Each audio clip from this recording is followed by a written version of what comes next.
Hello everyone. In this problem, we're given a set of numbers, and we're asked to write each of them in power of 10 notation, also known as scientific notation.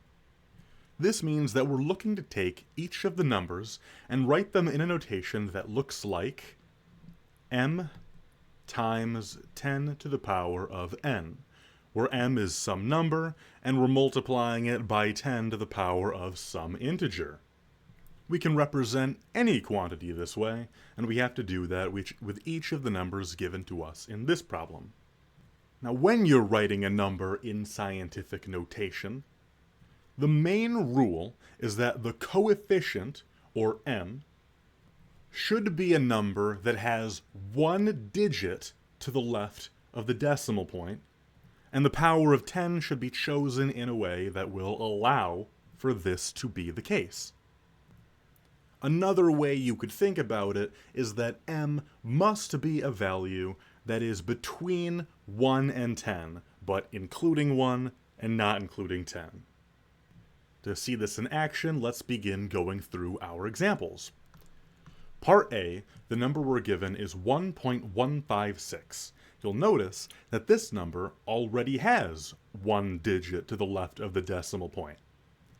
So this is a case where writing the number out in power of 10 notation would actually be pretty pointless for practical purposes, but it's what the problem has asked us to do, so we're going to do it anyway. As I said already, m should be a number that is between 1 and 10, the 1 being inclusive, the 10 being exclusive. Really, it just means that we're going to have a number that has one digit to the left of the decimal point, which we already have. So 1.156. But now we need to figure in a times 10 to the power of something. But whatever our exponent n here is going to be, it needs to be something that is not actually going to change the value of our coefficient. And the way we would do this is by putting a 0. Because if you'll recall, anything raised to the power of 0 is just 1, and anything multiplied by 1 isn't going to change the value. So this is our answer for part A. That part was straightforward enough, but part B is when things are going to be a little more interesting. In part B, the number given to us is 21.8. This number has two digits to the left of the decimal point. So how are we going to rewrite this number in such a way that there will only be one digit to the left of the decimal point? Well, the way I like to think about it is I like to highlight the decimal point and count out how many bounces I need to make to draw a line that goes to where I want the decimal point to be. So the decimal point is right here between the 1 and the 8. But in order for us to have a coefficient that fits with the scientific notation rule, we're going to need to bounce this little dot to the left once. So we're going to want a coefficient that looks like 2.18. This means that our coefficient is now smaller because we changed it from 21.8 to 2.18. So when we multiply it by 10, we need to multiply it by 10 the number of times that will technically correct that value, so the value hasn't changed. Taking any number and moving its decimal point to the left by 1 is the same thing, effectively, as dividing that number by 10. So with scientific notation, we would correct that by multiplying it by 10 once. So there would be an exponent of 1 over this 10. And that is the answer to part B. Part C takes this idea even further. We've got 0.0068. So again, we want that decimal point to be in a spot so that there is one non-zero digit to its left. So I'm going to highlight the decimal point right here, and I'm going to count how many digits I need to move to get it to where I want it to be. So I want that decimal point to be just to the right of the 6, because if the decimal point is between the 6 and the 8, then there will only be one non-zero digit to its left. So I'm going to count out how many digits, and it makes a little bouncy pattern. So woo, woo, woo. See, 1, 2, 3. So if I bounce the little decimal point 3 spots to the right, then it will have a coefficient of 6.8.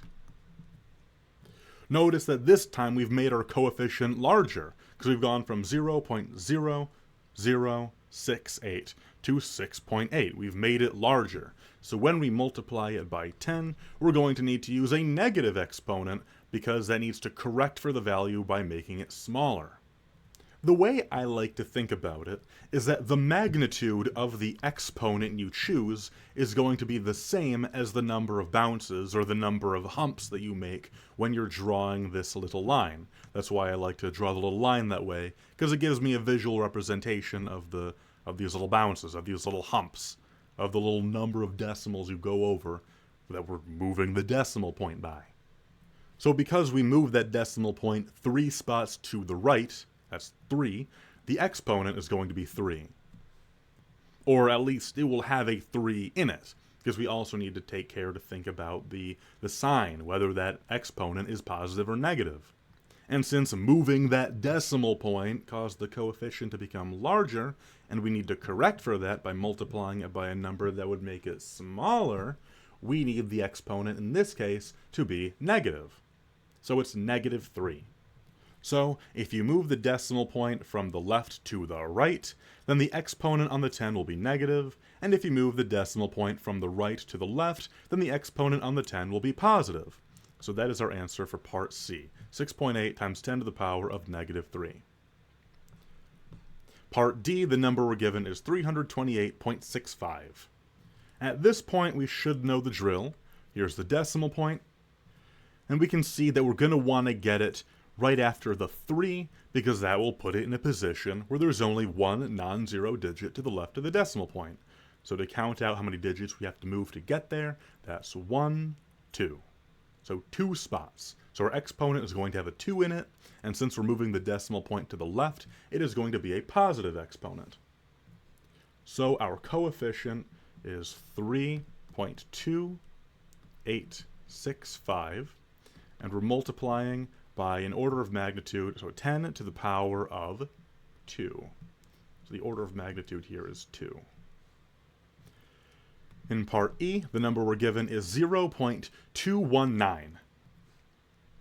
Here's our decimal point, and we want to get it to the right of this 2 to fit in with our pattern. So that's 1 bounce to the right. We're going to the right, so that means our exponent is going to be negative, and it was only one little hump, so the magnitude is going to be a 1 for the exponent. So our coefficient is 2.19, and we multiply by 10 to the power of negative 1. Finally, part F, the number we're given is 444. Our decimal point is to the right of the last 4, and we want to move it 2 spots to the left so that we have a coefficient of 4.44. Times 10 to the power of 2. And that is the answer to part F. And that is it for this problem. I hope this video helped you out. If it did, please consider subscribing, as that'll help me out in making more videos just like this. And if you have a request or a question, post a comment down below, and I'll be sure to help you out as best as I can when I get the chance. That's all for now, and I hope you all have a lovely day. Bye-bye.